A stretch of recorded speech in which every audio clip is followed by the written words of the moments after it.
ishi og'ir. Biz sharoit yaratib bera olmaganmiz. Bitta sinfda 45 ta bola o'tiribdi, u ham odam. Bilamiz o'qituvchi sabrli bo'lish kerakligini, bilamiz o'qituvchi hamma qatlamdagi bolalarni past balaniga muvozanatli bo'lish kerakligini, bilamiz hamma tomonlama. Ming sharoit yaratib bergan taqdiringizda ham o'qituvchining ishi ham juda stressli, depressiv ish. U 45, 46, 47 yoshdan keyin bolaga nisbatan o'zini tuta olmay qolyapti. Siz aytganingizdek, charchayapti u ham. Ishi og'ir. Hozir xavotirimiz o'rinli deb o'ylayman. Maktab chayqalib ketadi. O'zi hozir bolalar juda og'ir bolalar. Ota-onalar chidolmayapti bolasiga. Biz o'qituvchini mani bolamga nisbatan keng bag'ir bo'lishini xohlayapmiz. O'zingiz bo'la olmaysiz hatto bolangizga nisbatan bir xil paytlar keng bag'ir. To'g'rimi? Erkak o'qituvchilar maktabdan nima chiqib ketgan? Maktabdan erkaklarning chiqib ketgani qattiqqo'llikni keskin cheklov urishi oqibatida bo'lgan. Maktabga kerak qattiqqo'llik. Qattiqqo'llik zarur tarbiyada.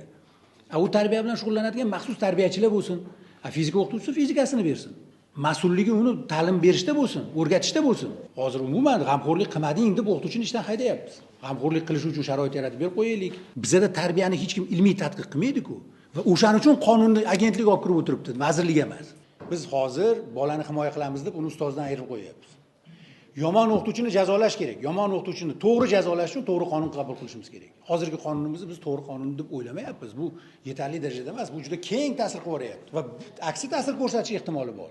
Bu pedagogni qiyinlashtiruvchi sharoitni boshqa qonunlar bilan ham mustahkamlab yana olib kelishyapti. Bolaga ortiqcha gapira olmasa, bolaga ikki og'iz urushib bera olmasa, yomon o'qiyotgan bolaga yaxshi o'qi deb qattiqroq gapira olmasa, o'zi zo'rg'a ushlab turgan tizimimizni hozir butunlay izdan chiqarib yuboramiz.